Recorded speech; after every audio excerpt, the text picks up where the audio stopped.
think the Reformed resurgence, to step back and look at it from 36,000 feet, really began on a popular level with Martin Lloyd-Jones and the establishment of Banner of Truth, which then came across the ocean. J.I. Packer in writing Knowing God, J.I. Packer writing The Sovereignty of God in Evangelism.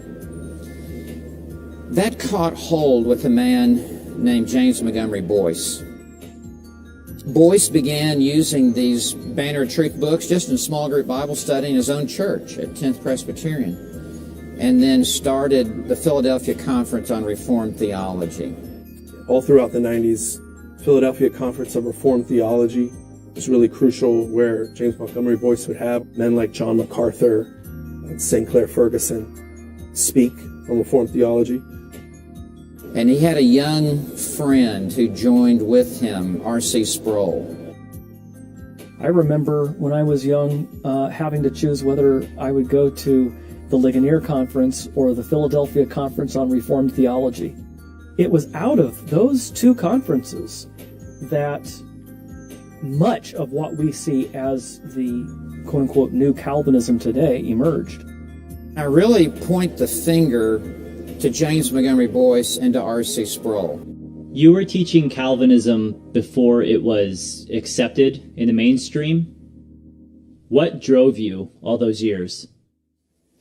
Well, my conviction that Calvinism, as Spurgeon once said, is simply a nickname for biblical Christianity.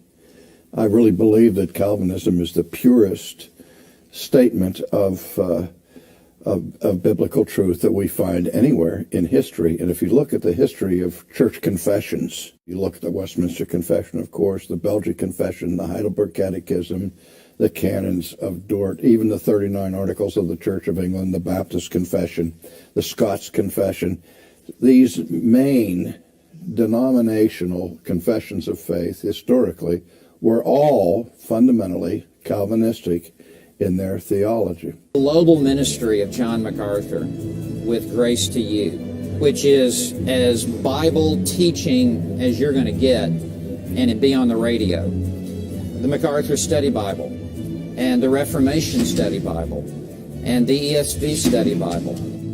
Also, you add to it the rise of so many Reformed seminaries in America, where 50 years ago, about the only one that really was dominant was Westminster Theological Seminary in Philadelphia, coming out of Old Princeton. And then we've seen a proliferation of theological institutions that have adopted Reformed theology, not just in Presbyterianism, but in the Reformed Baptist community. Al Mohler. Albert Mohler, or through people like Mark Dever.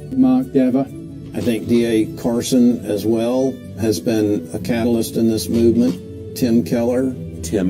We're really urging the church to get out there and to recognize the need to be able to get outside the church walls to spread the gospel. John Piper. John Piper is the preacher theologian of this movement. Dr. Piper, God used to reshape the way that I see the world in terms of God, His sovereignty and might and power, His commitment to the glory of His own fame in the world, His sovereignty over the world, and in terms of God's purpose in creating me. So Genesis 50, verse 20, you meant it for evil, but God meant it for good. Don't let any preacher tell you it means use. As if you're going to get God off the hook for meaning it. You, wicked brothers of mine, meant it for evil. Meant it. The evil, meant it. God, same word, meant it, evil, meant it, for good. I could just go home now.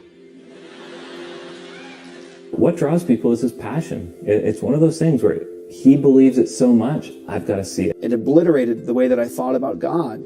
What happened at the cross was the loudest statement imaginable. If you understand Romans 3:23 to 26, the loudest statement from heaven imaginable, I love my glory.